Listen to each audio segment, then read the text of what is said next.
नमस्कार विद्यार्थी मित्रांनो, मी Ruchita Surve. Textbook super coaching मध्ये आपणा सगळ्यांचे खूप खूप स्वागत आहे. मित्रांनो, जलसंपदा विभागामध्ये काही पद रिक्त आहेत त्याविषयी आज आपण इन्फॉर्मेशन घेऊयात आणि या रिक्त पदांची भरती लवकरच होऊ शकते.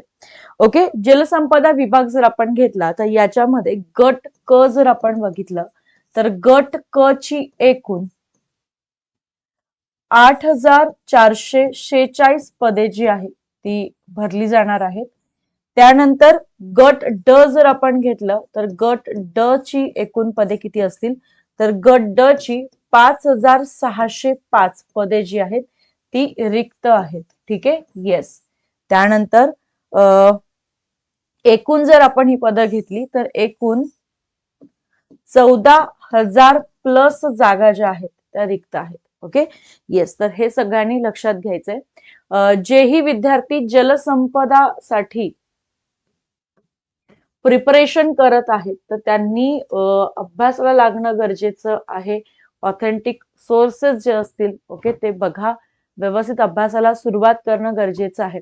जलसंपदेची जी परीक्षा होत असते, जलसंपदा विभागाची परीक्षा जी होत असते ती IBPS पॅटर्न मार्फत होणार आहे.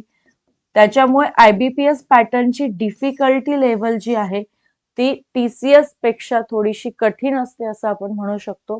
TCS पेक्षा कठीण प्रश्न आपल्याला IBPS पॅटर्न मध्ये विचारले जात असतात, म्हणून आपण खूप चांगल्या पद्धतीने अभ्यास करणं गरजेचं असणार आहे. ठीक आहे, 2026 मध्ये ऍड येऊ शकते असं म्हटलंय. तुम्ही सेल्फ स्टडी करत असाल ओके तरी सुद्धा चालणार आहे, पण व्यवस्थित अभ्यास करणं गरजेचं आहे. प्लॅनिंग व्यवस्थित करणं गरजेचं आहे.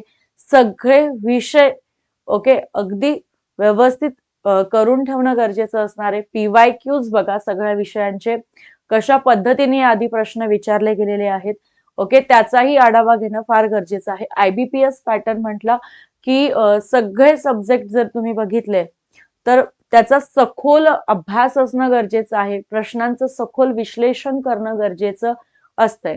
तर 14,000 पद इथे रिक्त आहेत किंवा 14,000 पदांची भरती प्रक्रिया जी आहे ती होऊ शकते.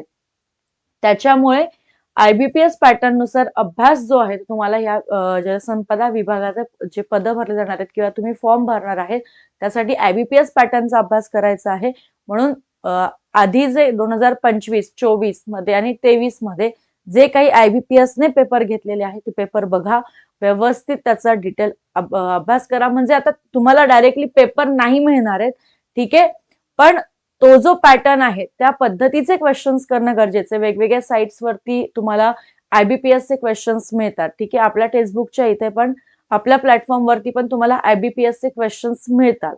Okay, yes. त्या पद्धतीने प्लॅनिंग करणं गरजेचं असणार आहे. डायरेक्टली पेपर कुठलाही तुम्हाला भेटत नाही, पण टॉपिक वाईज टेस्ट असतील किंवा त्या लेवलचे प्रश्न जे असतील तुम्हाला वेगवेगळ्या साइट्स वरती मिळत असतात, तर तशी तयारी आपल्याला करणं गरजेचं असणार आहे.